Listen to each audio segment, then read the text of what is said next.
মই আজি উপস্থিত আছোঁ সদ্য ঘোষিত উচ্চতৰ মাধ্যমিক দ্বিতীয় বৰ্ষৰ যি পৰীক্ষা, সেই পৰীক্ষাৰ ৰিজাল্ট আজি আমাৰ মাজত আহি পৰিছে। আমাৰ লগত আছে আমাৰ বিদ্যালয়ৰ এগৰাকী ছাত্ৰ। আমি ছাত্ৰজনৰ মুখৰ পৰাই সেই ছাত্ৰজনৰ ৰিজাল্ট সম্পৰ্কে জানিব বিচাৰিছোঁ। তোমাৰ ৰিজাল্টৰ বিষয়ে তুমি কোৱাচোন। নমস্কাৰ, মোৰ নাম শ্ৰী ঋতুপন কলিতা। আজি সদ্য ঘোষিত যিটো চূড়ান্ত পৰীক্ষাৰ ৰিজাল্ট সেইটোক লৈ মই বৰ সুখী। মোৰ পাৰ্চেণ্টেজ হৈছে 85.2 আৰু এইটোক লৈ মই বৰ সুখী। তোমাৰ পাৰ্চেণ্টেজ 85.2 অৰ্থাৎ তুমি ডিষ্টিংশ্যন নম্বৰ লাভ কৰি আমাৰ বিদ্যালয়ৰ লগতে এই অঞ্চললৈ গৌৰৱ কঢ়িয়াই আনিছা। ইয়াৰ বাবে মই প্ৰথমতে তোমাক শুভেচ্ছা জনাইছোঁ আৰু শুভাশীষ জনাইছোঁ, লগতে তোমাৰ উজ্জ্বল ভৱিষ্যত কামনা কৰিছোঁ।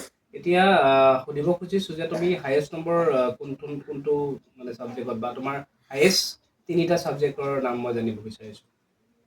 মই হায়েষ্ট পাইছোঁ জিঅ'গ্ৰাফী 93, তাৰপিছত পলিটিকেল ছায়েন্স আৰু তাৰপিছত ইকনমিক্স। পলিটিকেল ছায়েন্সত কিমান পাইছা তুমি?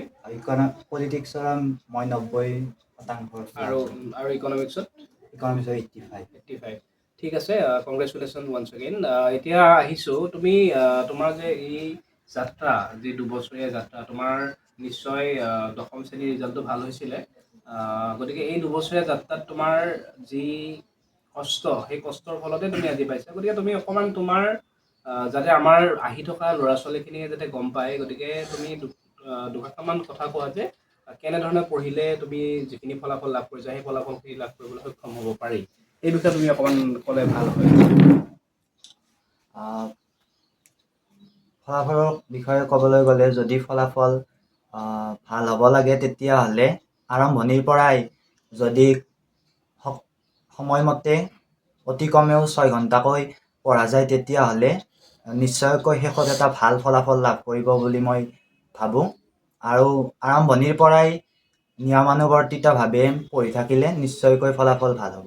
আৰু মানে বিদ্যালয়লৈ নিয়মিতভাৱে যোৱাটো এটা ফেক্টৰ হ'ব পাৰে নেকি? হয়, বিদ্যালয়লৈ গ'লে ছাৰ বাইদেউসকলৰ লগত বেছিকৈ বাৰ্তালাপত অংশগ্ৰহণ কৰি পেলাই বেছিকৈ শিকিব পাৰি বুলি মই ভাবোঁ। ঠিক আছে, ভাল লাগিলে। আৰু এতিয়া আৰু এটা কথা ক'ব খুজিছোঁ, তোমাৰ যে ৰিজাল্ট তুমি লাভ কৰিছা, এই ৰিজাল্টত তুমি কিমান সুখী? তুমি ৰিজাল্টত কিমান সুখী, প্ৰথম কথা। দ্বিতীয় কথা, এই ৰিজাল্টৰ ক্ষেত্ৰত তোমাৰ মা দেউতাৰ লগতে আমাৰ অৰ্থাৎ বিদ্যালয়ৰ শিক্ষক শিক্ষয়িত্ৰীসকলৰ ভূমিকাৰ বিষয়ে তুমি অকণমান জনাব লাগে। আৰু লগতে তুমি জনাব লাগে যে এইবেলি যিখিনি ছাত্ৰ ছাত্ৰীয়ে হাইস্কুল শিক্ষান্ত পৰীক্ষাত উত্তীৰ্ণ হৈছে, সেই ছাত্ৰ ছাত্ৰীখিনিক আমাৰ বিদ্যালয়লৈ আহিবলৈ তুমি ক'বানে? সেইখিনি কথা তুমি মোক ক'ব লাগে। পোনপ্ৰথমে মই এই ৰিজাল্টটোক লৈ অত্যন্ত সুখী। বিদ্যালয়খনৰ ভূমিকা আৰু মোৰ মা দেউতাৰ ভূমিকা লেখত ল'বলগীয়া। বিদ্যালয়খনত বিশেষকৈ তুলতুল ছাৰ আৰু অহিম ছাৰ আৰু সকলোবোৰ শিক্ষক শিক্ষয়িত্ৰীয়ে যথেষ্ট কষ্ট কৰি পেলাই আমাক শিকাইছিল। আৰু অন্য বিদ্যালয়ৰ তুলনাত এইখন বিদ্যালয়ৰ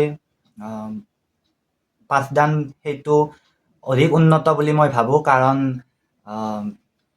ছাৰ বাইদেউসকলে অতি কষ্ট কৰি তেওঁলোকে নোটছ বনাই দিয়ে আৰু এটা চেপ্টাৰ শেষ হোৱাৰ পিছত তেওঁলোকে সেই চেপ্টাৰটোৰ ওপৰত এটা ক্লাছ টেষ্ট লয়। গতিকে আগন্তুক যিসকল ছাত্ৰ ছাত্ৰীয়ে এইখন বিদ্যালয়ত এডমিশ্যন ল'ব বিচাৰে তেওঁলোকে ইয়ালৈ আহিব পাৰে। যথেষ্ট উন্নত শিক্ষা ইয়াৰ, আৰু তেওঁলোকেও নিশ্চয় উপকৃত হ'ব বুলি মই ভাবোঁ। ঠিক আছে, ভাল লাগিলে। মই আৰু এটা শেষত এটা প্ৰশ্ন সুধিব খুজিছোঁ যে আমাৰ বিদ্যালয়ৰ যি সামগ্ৰিক উন্নয়নৰ ক্ষেত্ৰত, লগতে শিক্ষক শিক্ষয়িত্ৰীৰ উপৰিও ছাত্ৰ ছাত্ৰীৰ বিকাশৰ ক্ষেত্ৰত আমাৰ বিদ্যালয়ৰ অধ্যক্ষ মনোৰঞ্জন মেধি ছাৰৰ ভূমিকাৰ বিষয়ে তুমি অকণমান কোৱা, আৰু তোমাৰ ৰিজাল্টৰ ক্ষেত্ৰত ছাৰৰ ভূমিকাৰ বিষয়ে অকণমান জনাই দিলে ভাল হয়। হয়, ছাৰে নিশ্চয় লেখত ল'বলগীয়া এটা ভূমিকা লৈছে।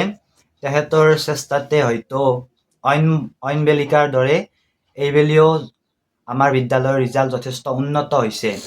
তেখেতে সকলোবোৰ শিক্ষককে গাইডলাইন বান্ধি দিয়ে, তথাপি তাৰ উপৰিও তেখেতে